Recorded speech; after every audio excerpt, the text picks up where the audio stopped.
Graça e paz, irmãos. Boa noite. Deus abençoe a todos. Estamos pontualmente iniciando a nossa live às 8 horas e 1 minuto aqui no meu relógio, 2 minutos agora. É muito bom iniciar com os irmãos essa live. Sou o pastor Jordão novamente, com mais uma oportunidade. Os irmãos ainda estão entrando, mas na última live eu percebi que fiquei bastante tempo esperando os irmãos entrarem, aí acabei ficando muito tempo, quase uns 30 segundos, olhando assim para o nada.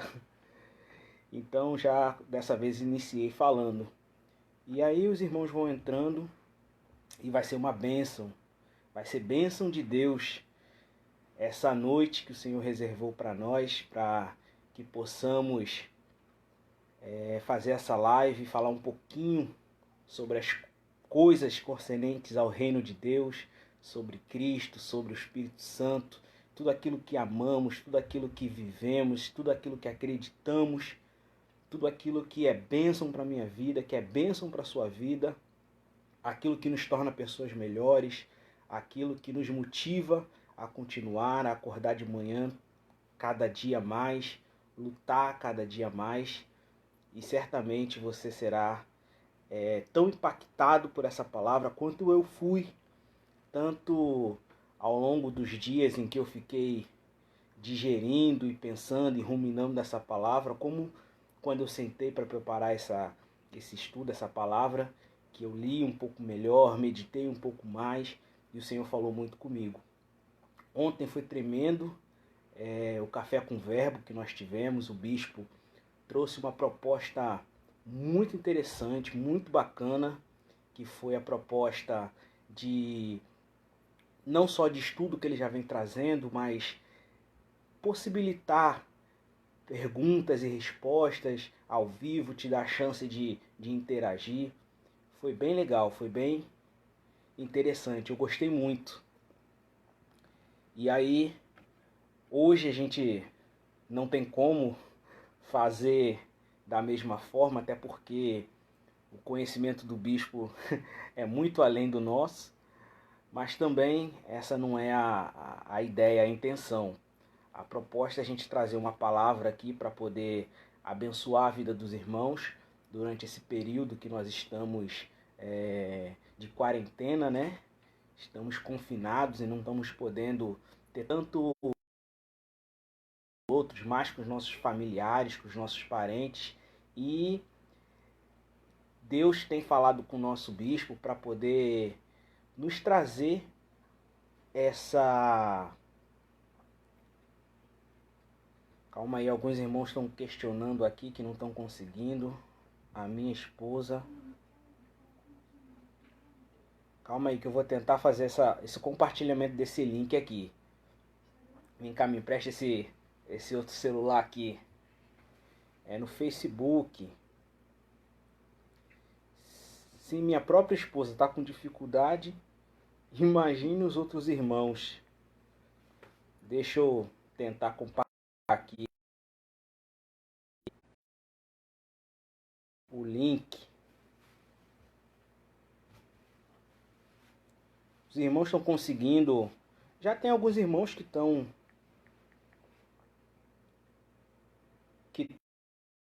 conseguindo entrar.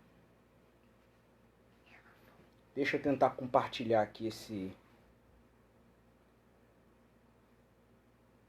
link. Os irmãos estão conseguindo compartilhar no grupo da igreja. Será que eu botei alguma coisa errada? Deixa eu ver aqui.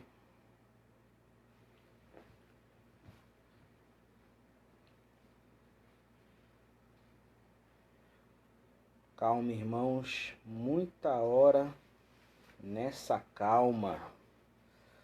Estou tentando aqui compartilhar para que outros irmãos também tenham acesso.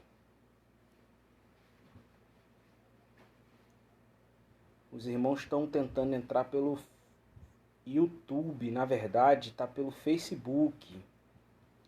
Deixa eu ver se eu acho o link aqui do Facebook.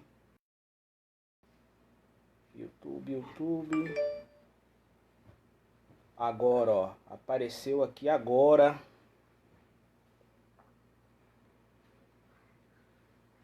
Pronto, ó. YouTube, na verdade, tá pelo Facebook.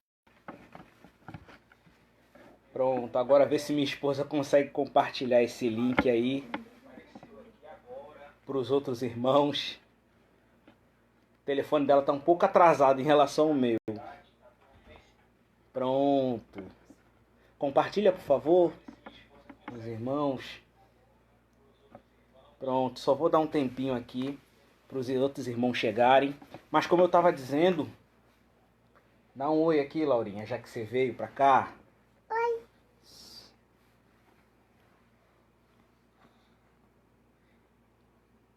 A Laura, minha filha. Agora vai lá com a sua mãe. Beijo. Pronto, irmãos.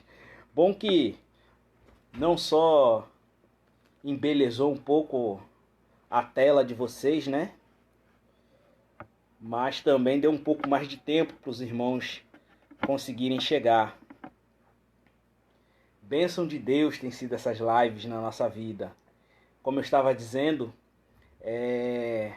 eu louvo a vida do nosso bispo por ter a sensibilidade espiritual para perceber a necessidade que nós temos de sermos alimentados durante esse período. Se você liga a televisão, qualquer jornal, qualquer noticiário, você não para de ouvir notícias acerca do coronavírus e notícias umas piores do que as outras. Você fica até um pouco desanimado. Se você for assistir algum filme, alguma série, a maioria não tem tanta qualidade assim. Você acaba ficando um pouco sem atividade, né? E aí, como já foi falado, é um cenário perfeito que Deus preparou para que nós possamos, como igreja, nos aproximar dele, nos interessarmos mais nas coisas que são dele, gostarmos das coisas que Jesus gosta, gostarmos das coisas que o Espírito Santo gosta, nos interessarmos pelas coisas que o Espírito Santo se interessa, termos os mesmos gostos, interesses, paixões, amores que o Espírito Santo tem. Como é que você deseja ter uma intimidade profunda, um relacionamento com Deus, se você não gosta das mesmas coisas que Deus? Só que é um pouco complicado a gente, nos dias de hoje, né, com a internet, a televisão, são coisas que nos afastam de Deus. Poucas coisas nós vemos que nos aproximam de Deus. A maioria nos afasta.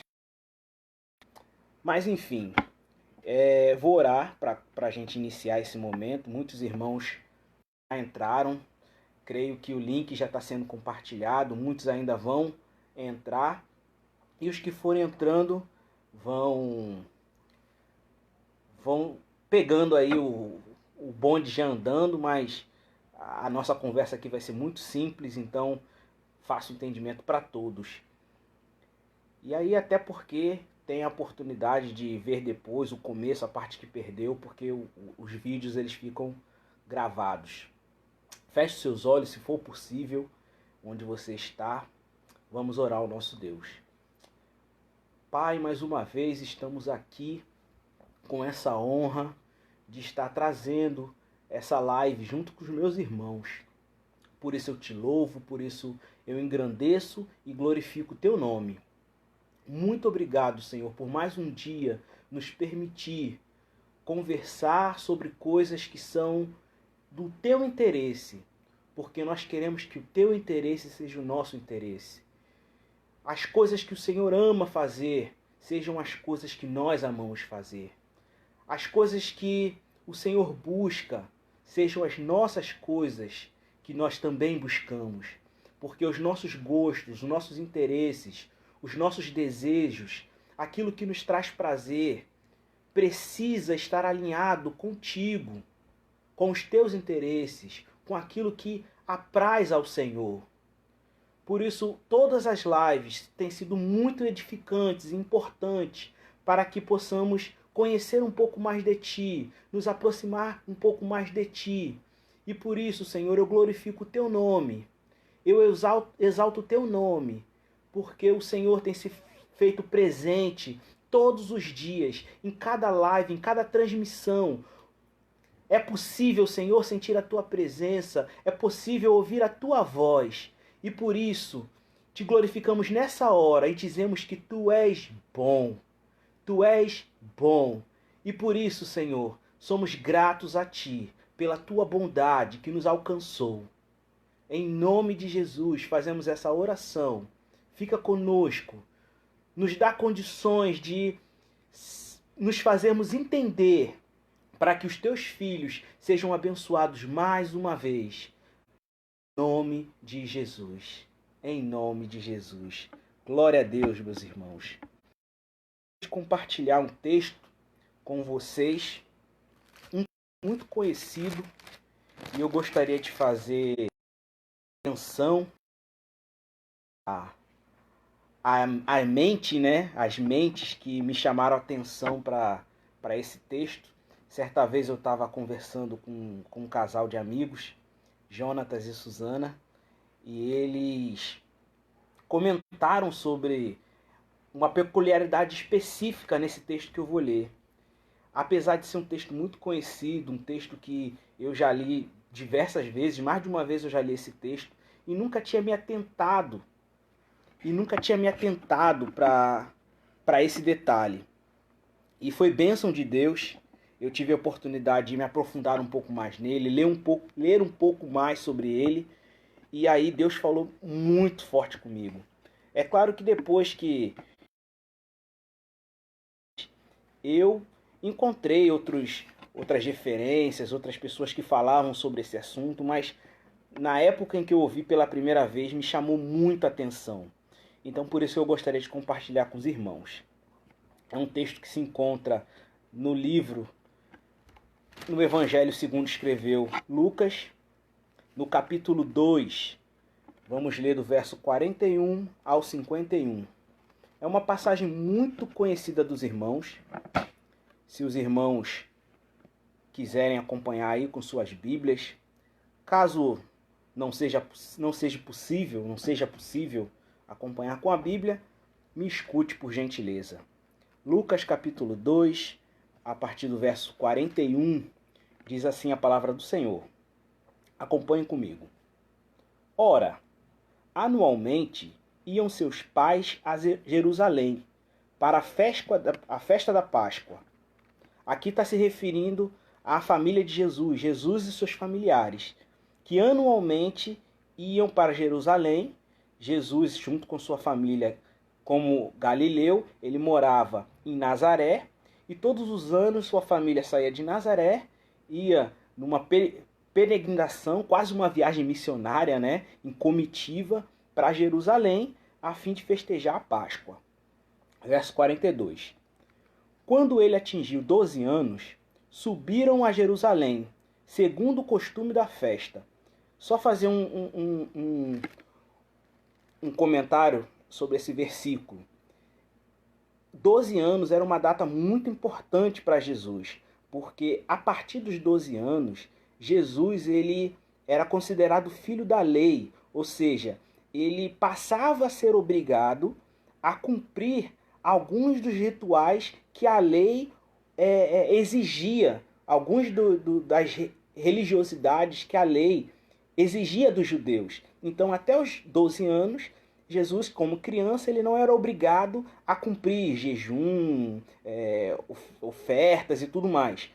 A partir dos 12 anos, ele se tornava obrigado, ou seja, essa era a data que marcava, de alguma forma, a vida de Jesus. A passagem de Jesus, assim como o significado da própria palavra, que significa passagem, Páscoa, era também a passagem de Jesus da infância para o momento em que ele era obrigado, ou passava a ser obrigado, a cumprir todos os ritos, ou parte dos ritos, que a lei obrigava para os judeus.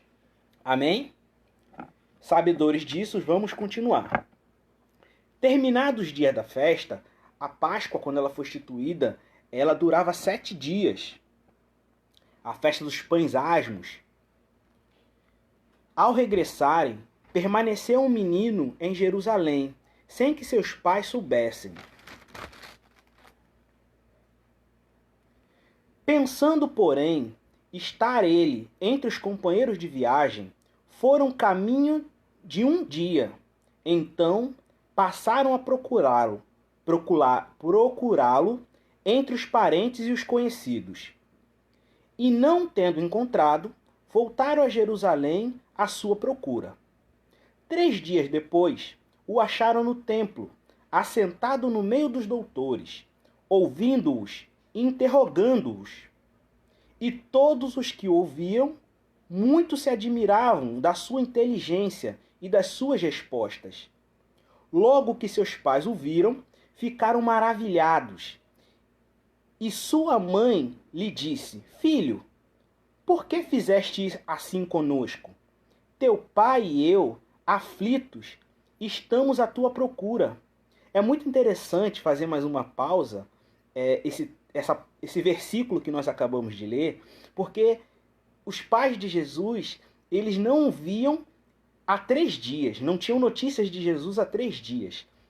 Quando o encontraram, imagine a preocupação de um pai e de uma mãe que há 3 dias não veem seu filho, não sabem onde seu filho está. E a Bíblia diz que quando eles encontraram Jesus, eles se maravilharam. Por quê? Porque quando eles chegaram e se depararam com a cena de Jesus sentado entre os doutores da lei, e ele respondia os questionamentos, e as respostas eram tão completas que aqueles homens que ensinavam passavam a ser ensinados. Então, eles, mesmo aflitos, mesmo preocupados, a primeira ação deles não foi brigar com Jesus, reclamar com Jesus ou qualquer outra coisa. A primeira reação deles foi se maravilhar. Eles ficaram maravilhados. Após isso, que eles questionaram Jesus porque Jesus tinha se perdido deles. Próximo versículo. Ele respondeu: Por que me procuráveis? Não sabeis que me cumpria estar na casa de meu pai? Não compreenderam, porém, as palavras que lhes dissera. Isso aí o bispo até já tinha, num café com verbo que nós fizemos, certa vez ele explicou que era inconcebível para a mente de um judeu chamar Deus de pai. Então, assim, quando Jesus, ele, em meio aos fariseus, falava que Deus era pai dele, os judeus eles não entendiam. Era inconcebível considerar Deus pai. Deus era Deus. Era o criador de todas as coisas. E Jesus trouxe essa intimidade. Ele é meu painho, Abba Pai. E aí, quando Jesus ele se referiu a Deus como sendo seu pai, José e Maria, eles não entenderam. E não poderiam entender mesmo, porque como bons judeus, eles não conseguiam compreender a Deus, a divindade Deus, criador de todas as coisas, como sendo pai de um homem. E o último versículo que nós vamos ler, nesse contexto, é o 51, que diz assim: E desceu com eles para Nazaré, e era-lhes submisso. Sua mãe, porém, guardava todas essas coisas no coração. Só até aí que nós vamos ler. Ainda esse contexto tem um verso 52, que é belíssimo, mas é porque eu queria fazer realmente uma ressalva muito interessante nesse verso 51 que nós acabamos de ler, Por quê?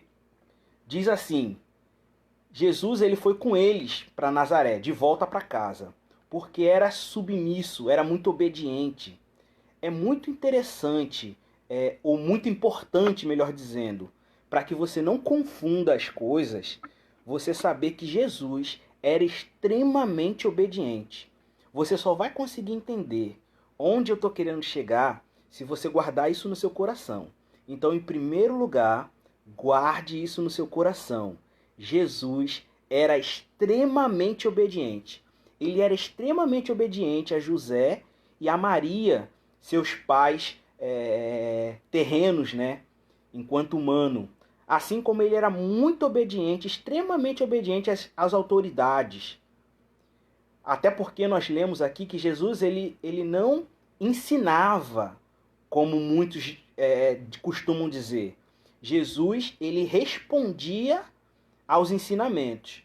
Só que, de certa forma, ele acabava ensinando porque as respostas dele eram tão completas e tão além do conhecimento daqueles que tentavam ensinar ele, que ele acabava ensinando.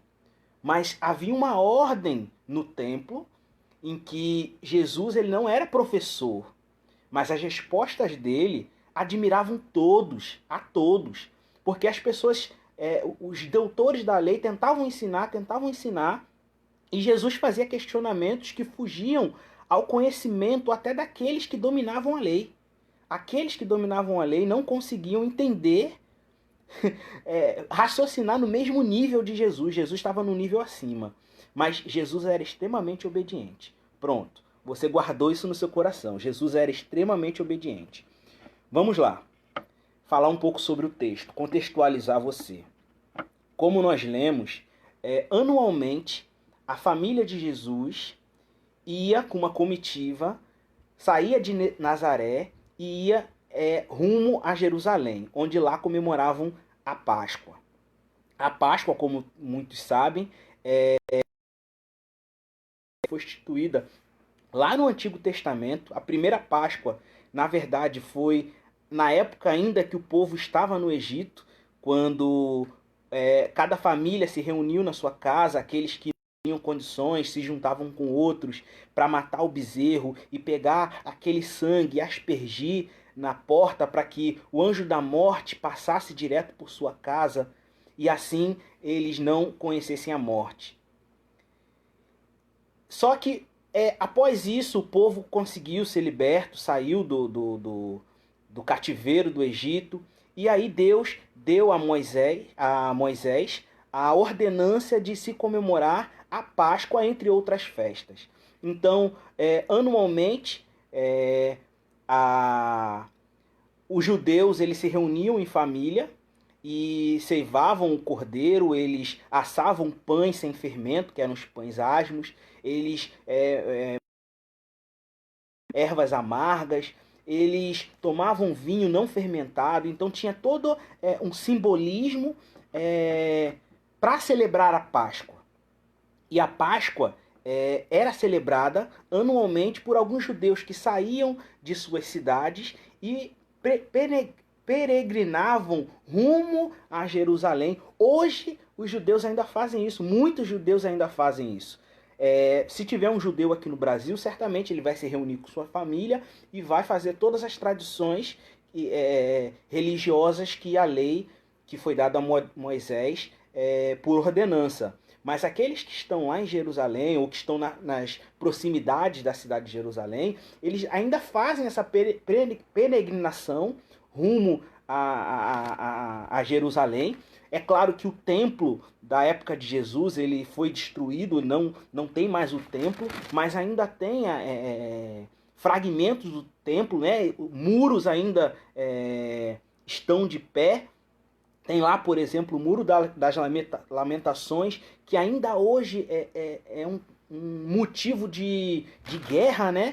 Porque o Muro das Lamentações ele fica em Jerusalém, mas fica do lado oriental de Jerusalém, que é terra ali onde a Palestina considera sendo sua, e a Palestina quer que aquela parte onde os judeus peregrinam para poder comemorar a Páscoa seja a capital da Palestina, quando na verdade os judeus consideram que ali, na totalidade, é a capital de Israel.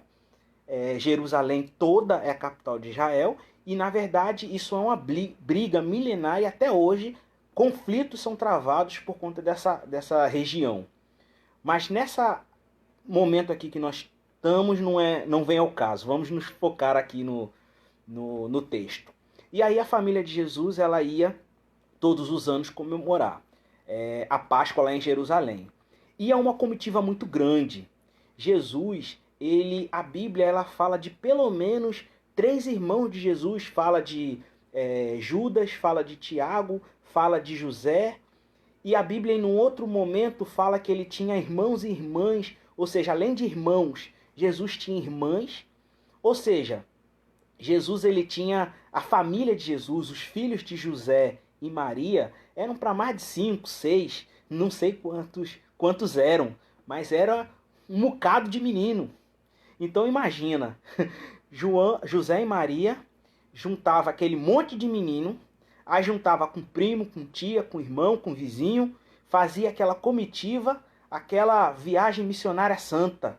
E um monte de gente em caravana, levando burro, levando menino em cima de carroça, levando ofertas para levar para o templo, levava um monte de pão, de vinho, de água, um monte de roupa, porque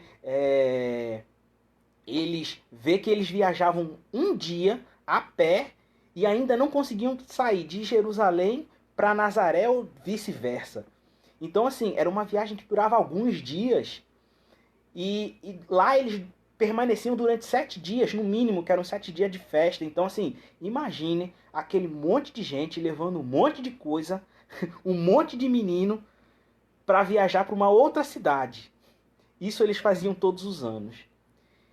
Jesus era extremamente obediente. E como Jesus era o filho mais velho, na verdade, não é que eles esqueceram Jesus, mas eles, de certa forma, não se preocupavam tanto com Jesus, porque Jesus era tão obediente que eles não tinham aquela necessidade de ficar: menino, para onde você vai? Menino, tá correndo, desce daí, menino. Jesus era extremamente obediente, então eles não precisavam ficar cobrando ou fazendo uma marcação cerrada em cima de Jesus. Eles acreditavam que Jesus, ele se cuidava por si só, ele se cuidava sozinho, apesar de ter 12 anos. Eu imagino que Jesus era uma criança à frente de seu tempo, né? A linguagem de Jesus devia ser algo extraordinário, até porque os doutores da lei, eles se encantaram, todo mundo se maravilhou com o que Jesus fez e falou naquela época.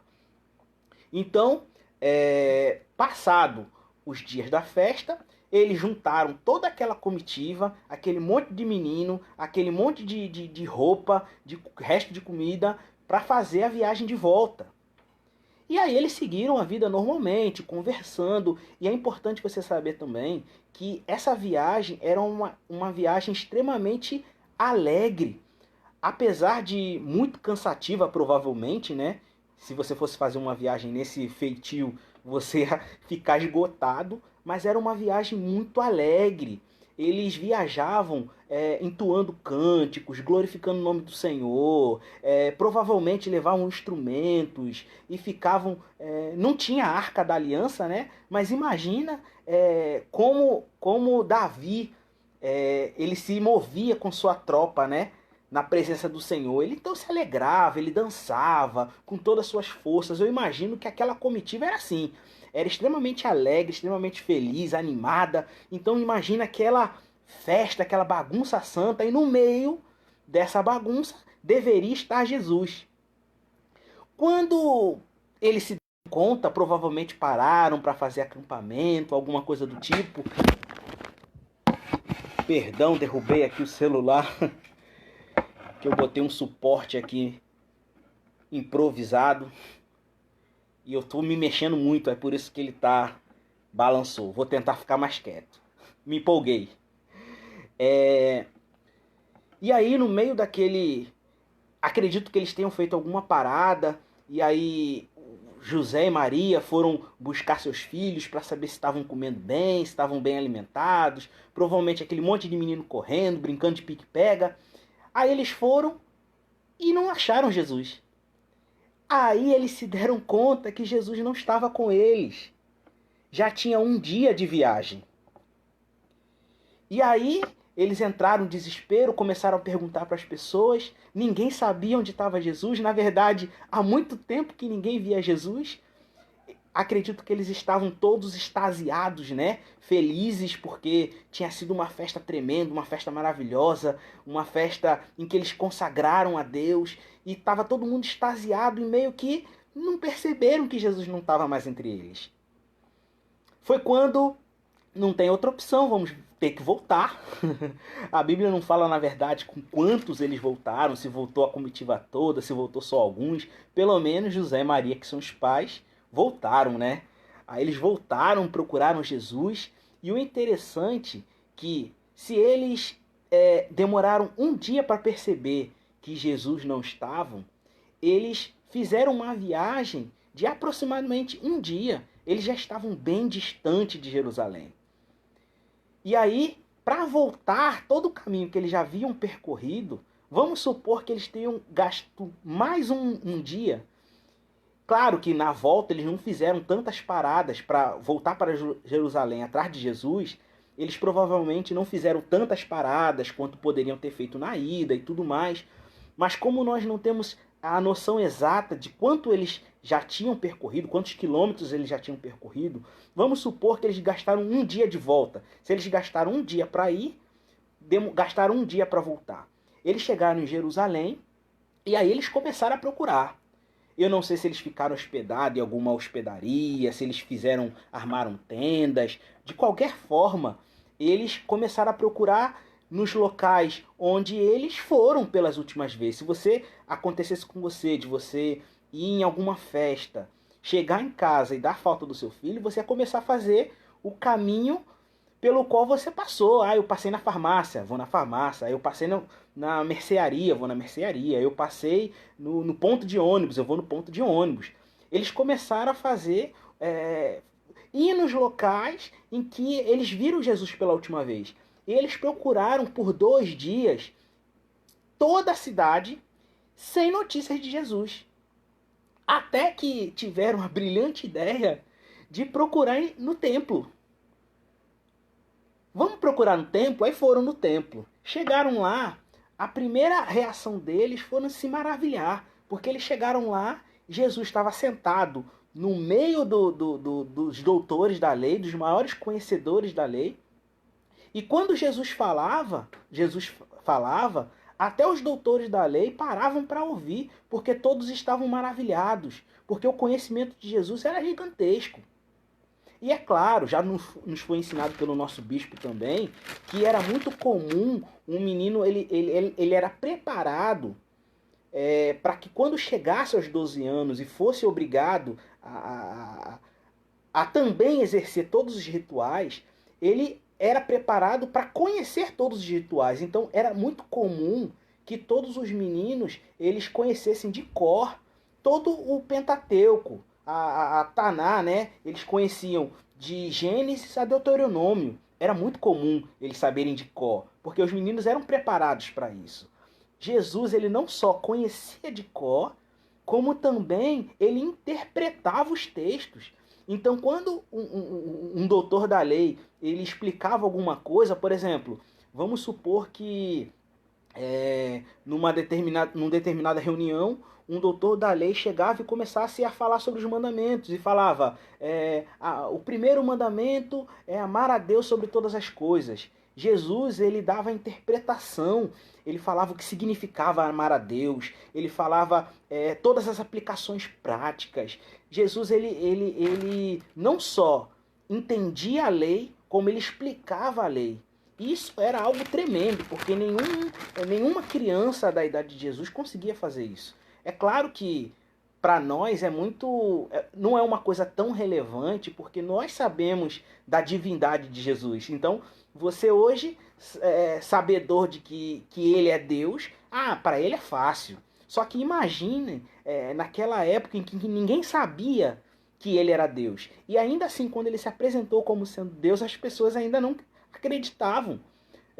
Um exemplo disso é que quando Jesus, ele já adulto, ele começa a pregar, e aí ele volta para Galiléia, ele, num primeiro momento, ele é recebido, assim, com festa, só que os vizinhos dele questionavam. Imagina essas pessoas que faziam parte dessa caravana de Jesus, 20 anos depois, 18 anos depois, vendo Jesus já adulto, um homem feito, e aí você acreditar que aquele menino que fazia parte da sua caravana, que você dava de comer para ele, que você emprestava o seu lençol para ele, que você pegava ele no colo, que você tomava conta dele quando a mãe tinha que sair para comprar alguma coisa, aquele menino que se perdeu, aspas, aquele menino que se perdeu, como é que de uma hora para outra ele virou Deus? Então, para o povo daquela época, era um absurdo. Eles ficavam loucos, a mente deles explodia de pensar uma coisa dessa. Então, mas acharam Jesus. E quando acharam Jesus, 3 dias depois, após se maravilhar, foram tentar meio que puxar a orelha dele. Mas menino, onde é que você tá? Não faz um negócio desse. A gente tava te procurando. Aí Jesus, ele deu o primeiro, talvez o primeiro sinal, né, de quem realmente ele era. E aí ele falou, não sabia que a mim era necessário estar na casa de meu pai? E aí, naturalmente, já falei até sobre isso, José e Maria não compreenderam o que ele queria dizer. Mas aí, a pergunta que eu quero te fazer nessa noite, que eu quero que você medite junto comigo, os pais de Jesus, eles não perceberam que Jesus não estava mais entre eles. O que eu quero que você medite junto comigo essa noite na tua vida, na tua caminhada, na tua trajetória, em muitos momentos, Jesus não está mais com você e você não percebe. E aí, você lembra que eu falei lá atrás que é importante você colocar no seu coração que Jesus é extremamente obediente. Jesus é extremamente respeitoso. Jesus é extremamente educado. Jesus, ele respeita o seu espaço. Jesus, ele respeita a sua individualidade. Jesus, ele respeita as suas ações. Jesus, ele respeita o seu gosto, os seus gostos, os seus interesses. Seria muito fácil, e eu já me fiz essa pergunta, e pessoas já me fizeram essa pergunta, por que Deus simplesmente não obriga todo mundo a crer nele, pronto, acabou? Ou se não, porque ele já não se mostra para todo mundo na sua majestade gloriosa, e aí todo mundo acreditaria? Na verdade, esse dia vai acontecer, né? Vai chegar o tempo em que todo olho verá, mas aí, em nome de Jesus, a igreja, eu, você, já estaremos nos ares com ele, a igreja já estará arrebatada quando chegar no clímax do Armagedon. Mas o que eu quero te dizer é que algumas coisas, alguns detalhes, algumas posturas foram determinantes para que a família de Jesus, os pais de Jesus, as pessoas que estavam com ele, não percebessem que Jesus já não mais estava entre eles. Primeiro ponto, tudo bem, eles estavam numa comitiva, tudo bem, agora eu vou ficar fazendo alguns paralelos entre o texto e a sua vida, tá bom? Me permita, por gentileza, fique chateado comigo não. Tudo bem, eles estavam numa comitiva grandiosa, muita gente para se preocupar. Os pais de Jesus, eles tinham outros filhos. Nós fizemos uma conta rápida aqui que no mínimo ele tinha 5, 6 filhos. Poderia até ter mais. Era comum naquela época o pessoal ter 10, 12 filhos. Eu não sei exatamente, vou até perguntar pro bispo depois se tem algum algum indício histórico de que possamos identificar quantos filhos mais ou menos José e Maria tiveram. Mas uma conta rápida, no mínimo eles tinham 5, 6 filhos, além de Jesus. Então, assim, a sua vida, você tem filhos, você tem trabalho, você tem emprego, você tem a sua casa para cuidar, você tem os seus afazeres, você tem, até mesmo em se tratando de igreja, você tem que cuidar do seu ministério. Se você é ministro de louvor, você tem que chegar cedo, tem que cuidar do som, tem que ligar o som, tem que passar o som, afinar o instrumento. Se você é um pregador, você tem que se preocupar com a sua retórica, o texto que você vai falar, decorar alguns versículos para poder ficar bonito quando você falar. Alguns gostam de fazer algum craqueado para poder marcar os ouvintes. Se você está na recepção, você tem que chegar mais cedo, você tem que se arrumar, ficar bonito, cheiroso. Quando for apertar a mão dos irmãos, se preocupar com a balinha para poder não jogar mau hálito nos irmãos. São tantas coisas na nossa vida que nós temos que nos preocupar. A nossa comitiva ela é tão cheia, ela é tão carregada. Afinal, são alguns dias de viagem, nós vamos ficar 7 dias em Jerusalém. Ou seja, pelo menos uns 10 dias fora de casa. Você tem que levar roupa de cama, comida, dinheiro, cuidar de menino. É muita coisa para você se preocupar. Naturalmente, em meio a tantas atividades que você tem, tantas coisas que você tem para se preocupar, é natural que você deixe Jesus de lado. Afinal, ele é tão respeitoso, ele é tão educado, ele é tão submisso, que certamente ele vai me seguir. Errado. Não é Jesus que tem que seguir você. Não é Jesus que tem que me seguir. Jesus ele não é um objeto de pouco valor, um cão sem dono para ficar chorando migalhas. Ele é o Rei dos Reis, ele é o Senhor dos Senhores, todo-poderoso ele é. Quem tem que correr atrás dele, quem tem que se preocupar onde ele está, somos nós. Nós que temos que correr atrás dele, nós que temos que nos preocupar com ele. Nós que temos que ficar olhando o tempo todo para um lado e para o outro. Jesus, o Senhor está aqui, o Senhor está aqui.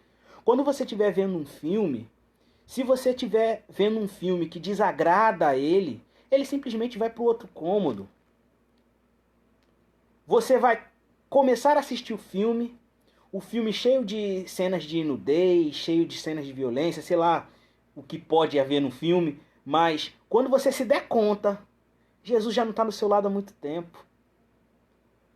É claro que eu não estou falando da presença dele, na presença do Espírito Santo, na presença de Deus que está em todos os lugares. Ele é onipresente. O que eu estou falando é que aonde está Jesus na sua vida? Quando você está assistindo aquele filme, quando você está conversando no WhatsApp, aquela conversa que só você sabe, quando você está cochichando sobre a vida do irmão, da irmã, eita, onde será que Jesus está? Será que Jesus não ficou lá atrás? Você passou à frente de Jesus, imaginando que ele vai ficar vindo atrás de você, te seguindo, e você não percebeu que Jesus está lá atrás. Uma outra coisa, eles perceberam que Jesus não estava mais com ele. Já havia um dia. Eles voltaram, gastaram mais um dia, assim como nós confabulamos. E ao chegar em Jerusalém, onde eles procuraram? Eles procuraram na mercearia, eles procuraram no parquinho onde as crianças costumavam brincar, eles procuraram no campo onde as crianças costumavam correr, brincar de pique-pega. Eles perguntaram para o dono da venda, eles perguntaram para o dono da farmácia, para o dono do açougue. Você tem perguntado na internet onde Jesus está? Você tem assistido vários vídeos no YouTube? tentando entender onde Jesus está. Você tem lido vários livros, você tem conversado com pessoas no trabalho, você tem conversado com seu vizinho, você tem buscado, sei lá, auxílio sobrenatural nas cartas, no tarô, em simpatias. Em todos os lugares você tem procurado, menos no lugar em que Jesus está. Quando eles finalmente conseguiram encontrar Jesus, parecia tão óbvio onde Jesus estava. Ele falou: vocês não sabiam que era necessário eu cumprir a ordem do meu Pai? Deixa eu ler exatamente aqui o que Jesus disse. Jesus disse assim: por que me procuráveis? Por que vocês me procuram? Vocês não sabem que eu estava na casa do meu Pai, falando numa linguagem de hoje? Foi tão óbvio. Jesus ele respondeu de uma forma tão óbvia. Tipo assim, quase que surpreso. Jesus se surpreendeu. Ué, por que vocês estão me procurando aonde eu não tô? Vocês não sabiam onde eu estava? Vocês não me conhecem? 12 anos não foi o suficiente para vocês saberem que existe um propósito na minha vida? E como eu consigo afirmar tão categoricamente acerca desse senso de óbvio que Jesus tinha? No final do versículo que nós lemos, no verso 51, diz assim: e Maria guardava para si todas essas coisas. Tanto Maria quanto José já tinham tido experiências tremendas com Jesus. Desde a gravidez, desde antes da gravidez, Maria já tinha recebido a visita do anjo, já sabia do plano de Deus para com Jesus. José já havia sido visitado também. Quando Jesus nasceu, até os parentes dele, Isabel, já tinha tido uma experiência com Jesus ainda na barriga. Zacarias da mesma forma. João Batista, que era primo de Jesus, também já tinha tido experiência. João Batista, no ventre de Isabel, já tinha tido uma experiência com Jesus, que era primo de Jesus. Então, assim, eu imagino que Jesus, ele não acordou naquele dia sendo sábio. Eu imagino que os coleguinhas do bairro que brincavam com Jesus já deveriam de alguma forma se admirar com a inteligência, com a perspicácia, com o senso de liderança que ele tem. Outro dia, num Café com o Verbo, a gente estava aprendendo que os fariseus eles tramavam tirar a vida de Jesus. Só que por algum motivo, Jesus passava no meio deles e ninguém tinha coragem de levantar uma mão. Jesus ele tinha uma presença, um senso de liderança, um posicionalmente, uma imponência física, assim, não por ser grande, forte, de colocar medo, mas as pessoas naturalmente respeitavam Jesus só de olhar para ele. Eu imagino que isso devia ser uma característica que ele trouxe desde a infância. Eu acredito que nessa época, Jesus era uma pessoa que quando ele pedia a palavra, as pessoas paravam para ouvir. E não se arrependiam porque só saíam pérolas da boca dele. Aonde Jesus está? A resposta parece óbvia. Mas você ainda assim, como José e Maria, como as pessoas que faziam parte daquela caravana, não se deram conta que Jesus já não estava mais com ele. Só que eu não estou falando que Jesus sai da sua vida. Não estou falando isso. Muito pelo contrário. Ele é o maior interessado em fazer parte da sua vida. O que eu estou falando é que em alguns momentos da sua caminhada, você não se dá conta que você não está no lugar onde Jesus está. Jesus, ele nunca saiu da posição dele. Não é porque você não abriu a porta da sua casa que ele parou de bater. Se Jesus ainda não entrou na sua vida, se você ainda não aceitou Jesus como seu único e suficiente Salvador, caso você que esteja assistindo essa live, ou vá assistir essa live, ainda não aceitou Jesus como seu único e suficiente Salvador, eis que bato a porta. Aquele que abrir, eu entrarei e cearei com ele e com sua família. Eu comemorarei a Páscoa com você. É Jesus revelando para você esse mistério. Jesus ainda está lá, no mesmo lugar, em frente à sua porta, batendo a sua porta, pedindo autorização para entrar. Jesus é extremamente educado. Jesus é extremamente respeitoso. Ele está lá, batendo a porta. É quase óbvio o lugar que ele está. Mas você não deixa ele entrar e está procurando embaixo da cama, procurando no banheiro, procurando na cozinha, quando, na verdade, ele está na sua porta pedindo para entrar. Agora, se você já abriu a porta e deixou ele entrar, ele é seu convidado, ele está na sua sala de jantar, sentado na sua mesa, jantando com você e com a sua família. Aí você vai para o quarto, onde Jesus não tem acesso, onde você nunca convidou ele para entrar, e você está querendo procurar ele lá.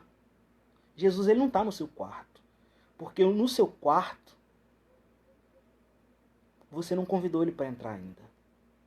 Mas se você convidou ele para entrar, Jesus ele tem livre acesso no seu quarto, no seu banheiro, na sua cozinha, na sua sala, na sua área de estar. Enfim, Jesus ele tem a sua casa toda para andar. Por que você está saindo da sua casa? Você está procurando Jesus na padaria? Não. Jesus parece óbvio, mas ele nunca saiu do lugar onde você deixou. Ele está lá. Jesus ele não é um objeto. Jesus ele não é um objeto. Jesus ele é uma pessoa.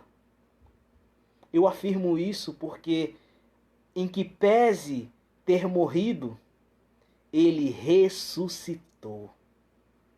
E, coincidentemente ou não, a Bíblia ela trabalha muito com números. A numerologia bíblica ela é muito forte. Jesus, quando ele se perdeu de toda a humanidade, quando Deus olhou para ele e viu todo o pecado da humanidade sobre ele, e ele, na cruz do Calvário, à beira da morte, talvez tenha sentido medo, a humanidade pesou ali, o peso da humanidade pesou, mas ele aguentou firme. 3 dias depois,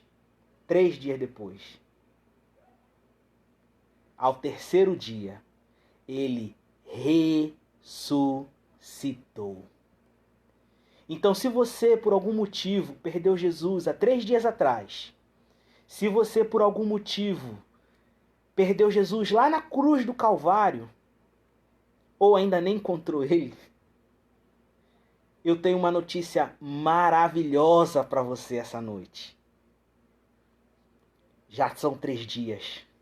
Já passaram 3 dias. E ele é ressurreto. Ele está vivo, te esperando. Ele está vivo te esperando. Para te dar um abraço bem apertado. Para te dar aquele cheiro. Eu quero concluir.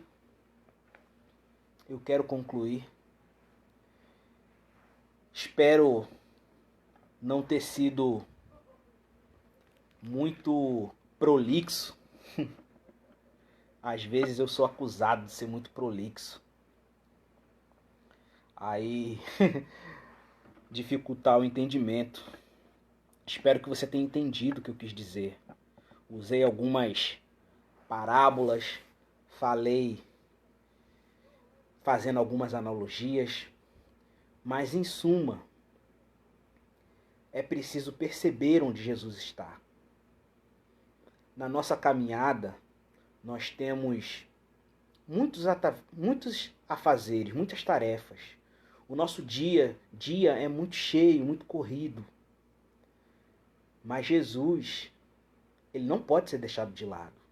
Ele não pode ser esquecido. E o que eu quero chamar a atenção de você, como uma exortação santa, é que os pais de Jesus, eles não fizeram de propósito. Eles não esqueceram porque amavam menos Jesus do que aos outros filhos. Ou que Jesus não era importante, ou que Jesus era um mau filho. Muito pelo contrário. Jesus era um excelente filho. Extremamente obediente, extremamente educado. A Bíblia não fala exatamente quando José veio a falecer, mas provavelmente quando José faleceu, Jesus como filho mais velho, provavelmente assumiu o ofício de carpinteiro e sustentou sua família. Sustentou sua mãe, sustentou seus irmãos mais novos, colocou comida dentro de casa. Nós não temos sacerdote que nunca foi experimentado, muito pelo contrário. Ele foi experimentado em todas as obras, em todas as áreas. Jesus, ele é lindo, ele é tremendo, ele é maravilhoso, ele é o cara. Tá me entendendo? Então, assim, volte para ele. Volte onde você deixou ele. Ele está lá, no mesmo lugar. Se ele já faz morada no seu coração, ele está lá. Basta você dar espaço para ele. Basta você deixar ele falar. Jesus, ele é extremamente educado. Guarde isso no seu coração. Como eu falei lá no início, Jesus é extremamente educado. Se você não deixar ele falar, ele fica esperando o momento dele, ele espera a vez dele. Ele não vai chegar e te obrigar a nada. É claro, alguns homens e mulheres na Bíblia que tinham um plano, um propósito específico por Deus não tiveram opção. Foram escolhidos. Mas no geral, na maioria das coisas, na maioria das situações, você tem o seu livre-arbítrio. Você pode ou não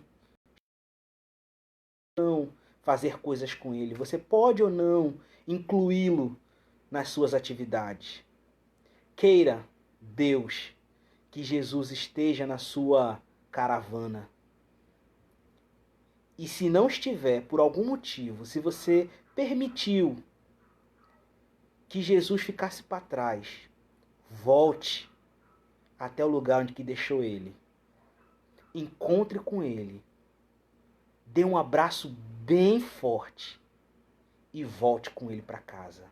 Porque foi isso que José e Maria fizeram. Eles voltaram para casa com Jesus. Que Deus te abençoe poderosamente. Que essa palavra seja objeto de meditação na sua vida. Que você possa ler esse texto mais uma vez. Ler o contexto, ver em que se enquadra. Buscar mais informações, se aprofundar nesse texto. Porque eu fiz isso e Deus falou poderosamente comigo. Por isso que eu quis compartilhar com você. Que Deus te abençoe.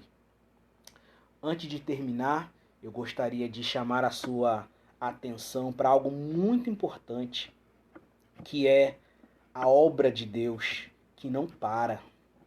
Em meio a essa nossa quarentena, temos feito essas lives diariamente, às 8 horas da noite. Você que está nos assistindo pela primeira vez, saiba que todos os dias, a partir das 8 da noite, nós temos a live, exceção ao domingo, que é às 18 horas, que é o horário normal que nós tínhamos o culto. Todos os outros dias, às 20 horas. Em especial, às terças-feiras, nós temos o Café com Verbo, que é um estudo sistemático da Bíblia, com o nosso bispo, Nemésio Gomes. Ontem ele abriu um parênteses no estudo a carta ao livro de João, ao Evangelho segundo escreveu João, para nos ensinar sobre o o Apocalipse, o fim dos dias, o Armagedon, o que tem acontecido conosco. Está mais perto do que longe. Acredite nisso, está mais perto do que longe. Mas as atividades da nossa igreja não param. Então, as contas continuam vindo. Nós temos muitas contas altas, compromissos para honrarmos. E por isso eu gostaria de te dizer que você pode estar fazendo a sua oferta, você pode estar entregando o seu dízimo, a sua primícia, o valor que o Senhor tem proposto no seu coração também. Não é necessário que você seja da nossa igreja. Se você quer investir em pessoas, pode investir na nossa igreja, porque os nossos pastores têm feito um trabalho muito lindo, têm entregado cestas básicas para as pessoas carentes, pessoas necessitadas. Eu que tenho uma proximidade maior com eles, tenho visto o trabalho deles, o esforço deles, mesmo em meio a toda essa crise, a obra não tem parado. Então, algum irmão colocará aí certamente a conta da igreja, os dados. Você pode estar fazendo transferência, você pode estar fazendo depósito. E se ainda assim você tiver alguma dificuldade, não conseguir fazer transferência, não conseguir fazer depósito, você pode entrar em contato com algum irmão da nossa igreja, você pode falar pelo WhatsApp, pelo Facebook, pelo Instagram, tentar entrar em contato com algum irmão da nossa igreja, de forma que você consiga falar com alguém da liderança, algum dos pastores, que certamente a gente vai estar te orientando a melhor forma de você estar fazendo essa oferta, de você estar dando o seu dízimo. E aos irmãos que são membros da nossa igreja, eu convoco a todos a não permitirem que a nossa igreja seja envergonhada por não cumprir com as suas obrigações. Você que decidiu ser membro da igreja, você é parte do corpo, você também tem responsabilidades com a obra de Deus do Ministério Geração Viva Church. Amém? Que Deus abençoe você, contribua com seu dízimo, sua oferta. Amanhã estaremos de novo com mais uma live e que o Senhor possa abençoar você poderosamente. Aí a irmã Tina colocou nos comentários, você pode estar acompanhando. Um abraço a todos os irmãos, eu vi que muitos irmãos entraram, a quantidade variou bastante, ora tínhamos um número maior, ora tínhamos um número menor. Mas eu mando um abraço a todos os irmãos de Portugal, de Brasília, ali em Planaltina, do Goiás, João Pessoa, aqui de Recife. Se tiver alguém também falando de outros estados, São Paulo, Minas, Rio, Paraíba, seja qual estado você tiver, seja qual lugar você estiver, que o Senhor te abençoe poderosamente, que te dê uma noite abençoada, um sono abençoado, que você acorde amanhã revigorado, animado, fortalecido, que Jesus esteja sempre na sua caravana, siga adiante, não desanime. Sabemos das dificuldades, mas desistir não é uma opção. Está quase virando um slogan meu. Feche seus olhos por um momento, vamos orar. Pai, muito obrigado por esse momento que estivemos aqui juntos, como igreja, fazendo a tua obra. Abençoe poderosamente os teus filhos, cada um dos que puderam ouvir essa live, aqueles que ainda vão assistir a essa live, que o Senhor possa ser com eles. Abençoe sua casa, sua família, seu trabalho, suas finanças. Abençoe, Senhor, o seu povo. Senhor, assim como grandes foram as obras que as pessoas da Bíblia, os personagens da Bíblia puderam contemplar, que nós também possamos contemplar com os nossos olhos. O Senhor é o mesmo, o Senhor não muda. Aquele que abriu o mar vermelho ainda está aqui. Aquele Senhor que multiplicou os pães ainda está aqui. Os pães e os peixes ainda está aqui. Aquele que transformou a água em vinho ainda está aqui. Aquele que curou o paralítico, aquele que fez cegos enxergarem, aquele que fez coxo andar, aquele que ressuscitou os mortos, ainda está aqui. O Senhor vive e por isso cremos em Ti e contamos contigo. Depositamos todas as nossas esperanças, expectativas, sonhos, planos, desejos no Senhor. Seja conosco, Senhor. Seja conosco. Chame a nossa atenção. Não permita, ó Espírito Santo, que o teu filho, que a tua filha se afaste de ti e não perceba. Chame a nossa atenção, Senhor, para que possamos perceber e nos aproximar, nos reaproximar de ti. Em nome de Jesus eu oro. Em nome de Jesus eu oro. Já agradeço a ti por todas as bênçãos que o Senhor já fez e ainda fará no nosso meio. Em nome de Jesus. Amém. Glória a Deus. Glória a Deus. Pastora Ana Carla, os pastores Ismael e Patrícia. Glória a Deus. Muito obrigado por me darem a honra de me ouvirem. Glória a Deus pela vida de vocês, todos os pastores da nossa igreja, os líderes, cada membro, cada pessoa que esteve presente nessa live, a minha esposa, glória a Deus, minha filha, que estão lá assistindo. Deus abençoe todos vocês. Bispo, muito obrigado pela confiança, pelos ensinamentos e que Deus abençoe a todos. Amém? Tenha uma boa noite. Deus abençoe.